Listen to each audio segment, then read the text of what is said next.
Welcome back to your daily bedtime stories. Tonight's story is Mr. Men Adventure in Egypt by Roger Hargreaves. Little Miss Splendid was on holiday in Egypt with her friends. They were traveling down the river Nile to see the Pharaoh's treasures. "I think I would have made a very splendid Pharaoh," said Little Miss Splendid. "Don't be ridiculous," said Mr. Grumpy. As they sailed down the Nile, they came to the great temple at Luxor. Little Miss Splendid looked enviously at the giant statues at the entrance to the temple. She would have liked a giant statue of herself, a giant statue of Queen Splendid of the Nile. Inside the temple, the columns and walls were covered in ancient Egyptian writing. Mr. Nosy could not understand the hieroglyphics. "I wonder what that says," he asked. "That says big nose," laughed Little Miss Trouble. Outside the temple, they found some camels, and one who looked as grumpy as Mr. Grumpy ate Little Miss Splendid's hat. "That was my best hat!" cried Little Miss Splendid. Poor Little Miss Splendid had to wear her second best hat. She was not very happy.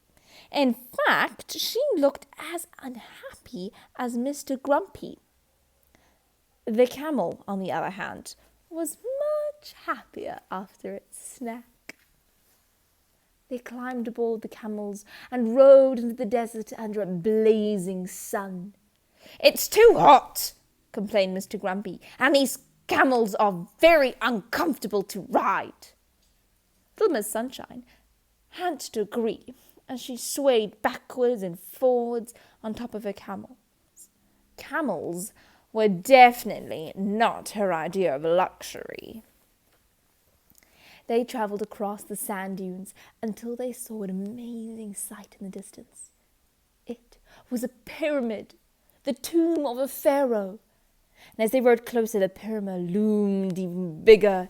It was immense, it was colossal, and of course, Little Miss Splendid wanted one for her garden. In fact, that was not all that Little Miss Splendid wanted for her garden. They rode past the Sphinx, and she thought that a sphinx would look very grand on her driveway. "Or maybe two of them," she said, "either side of my gate." "Why not three?" muttered Mr. Grumpy. It was dark and cool inside the pyramid. "It's too cold," complained Mr. Grumpy as they followed a very long, winding passageway up and down, countless steps, and round many twists and turns. It made Mr. Worry very nervous. Finally, they reached the chamber in the centre of the pyramid, where they found a sarcophagus, and in the sarcophagus was a mummy. "Look at all those bandages," said Little Miss Somersault. "Mummies must have been even more accident-prone than Mr. Bump." Through another passageway, they discovered a room full of the Pharaoh's treasure. It piled high all among the walls. Little Miss Splendid gazed at the glowing golden furniture and ornaments. "Now this gives me an idea," she said.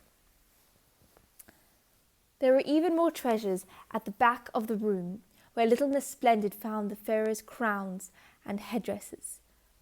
Of course, she had to try on. She sat on the Pharaoh's golden throne. "Now this is the life. This is the real me," she announced. "You look ridiculous," said Mr. Grumpy.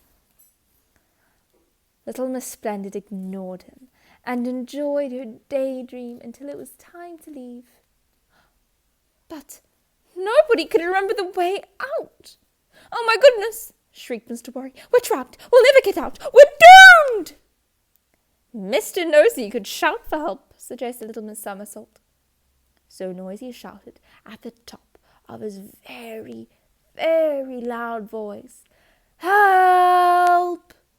But all it produced was a terrible, deafening echo that rolled and reverberated around the chamber. "Help! Help! Help! Help! Help!" "What's this?"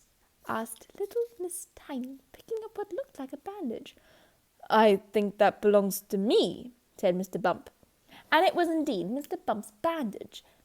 It was then that he realized that nearly all of his bandages had come off. "If we follow Mr. Bump's trail of bandages, then perhaps we can find our way out," suggested little Miss Tiny. And she was right. It was very relieved Mr. Worry, who finally emerged from the pyramid. "I think it's time to go home," he said. "That's enough adventure for me." "Too," agreed Mr. Grumpy, looking the happiest he had all trip. And little Miss Splendid could not wait to get home and change her hat. Can you guess what the first thing that little Miss Splendid did when she got home? After putting on a new hat, that is.